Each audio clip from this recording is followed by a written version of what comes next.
Good afternoon, campers. It's Monday afternoon, the 4th of July 2016, and it's just after 4 o'clock.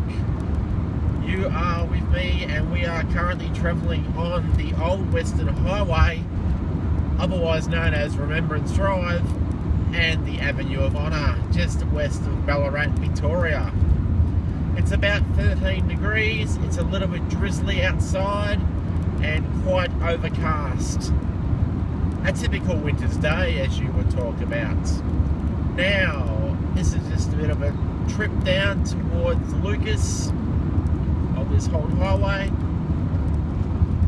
which functioned as the main route between Melbourne and Adelaide until the early 90s, when the Ballarat Bypass Western Freeway opened, directing all through traffic that wanted to bypass the central area of Ballarat and who wanted to continue on towards Adelaide or Horsham or anywhere in that vicinity.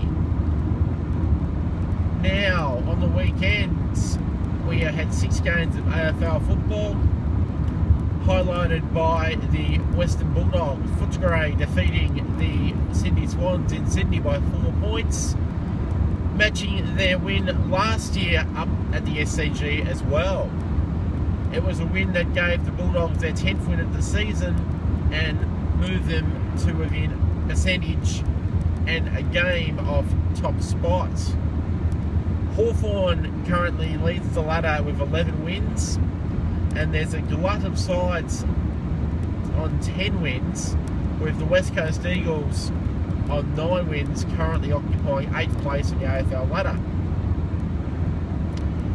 Then there's a 2-game difference to Port Adelaide, who currently sit in 9th place with 7 wins.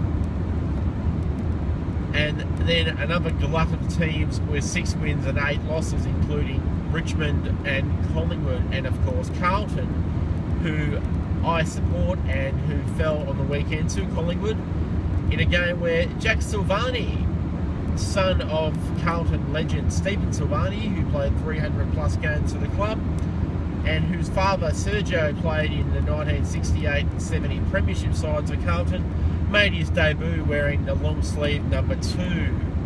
His father Stephen was well known for wearing long sleeves during his career and wore number 1. And Sergio, his grandfather, also wore number 1. So it's fitting that young Jack wore number 2. Another number 1 at Carlton who's earned the right to be mentioned is Andrew Walker, who played his 200th senior game on the same game on Saturday night for the Blues. Unfortunately for Walker and Jack Silvani and their teammates, Carlton fell to Collingwood, their old enemy.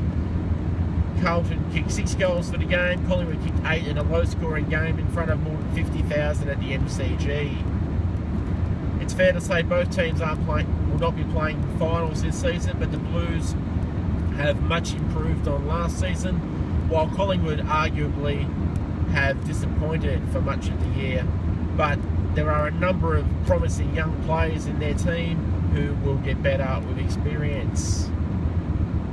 Now, moving to other areas, the federal election was held on Saturday, and at the moment we still do not know who has won. There are a number of seats that are up for dispute, not knowing which way they'll fall, and currently the counts, according to Anthony Green from the ABC, has both Labor and the Coalition with 72 seats. The Greens, with Adam Bant winning in Melbourne, have 1, and other independents, including the Nick Xenophon team and Bob Catter in Queensland, also have 1, as well as Andrew Wilkie in Tasmania.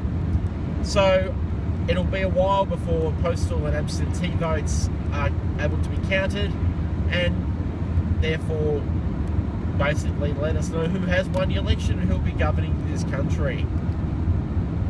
Aside from that, the Senate voting also has been counted and updated, with in Victoria, Darren Hinch, former 3AW broadcaster, has likely to win a Senate seat at the age of 72, while in Queensland, controversial figure Pauline Hanson, known for her anti-Asian and anti-Islam theme, has collected enough preferences to win at least one Senate seat, possibly two.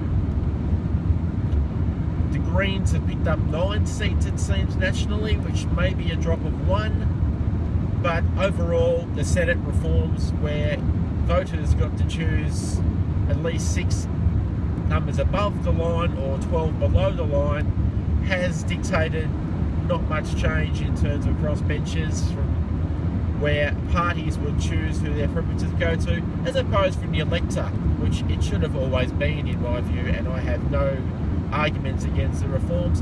In fact, when I voted, I was quite happy to number every single box below the line. In Victoria, this was 116 senators. And if you are wondering, yes, I gave last preference to all party members of the Fred Nile group. I disagree with his views on many things, and I think he should not be contesting anything. And unfortunately, he may well yet get a Senate seat in New South Wales. I pity them. Comparing Darren Hinch and Fred Nile is like comparing a punch in the face to a lovely coffee. Anyway, I'm going to wrap it up now. I hope you enjoy the rest of your week, and if you are working, don't work too hard, stay safe, be healthy, don't speed, and basically, if you see someone you like, talk to them. People are good in general, you know. To like and to learn from others is so very valuable. You can always learn from people, no matter how old, experienced, or how young they are. Anyway, I'll leave it with there. Good afternoon, and enjoy the rest of your evening. Bye.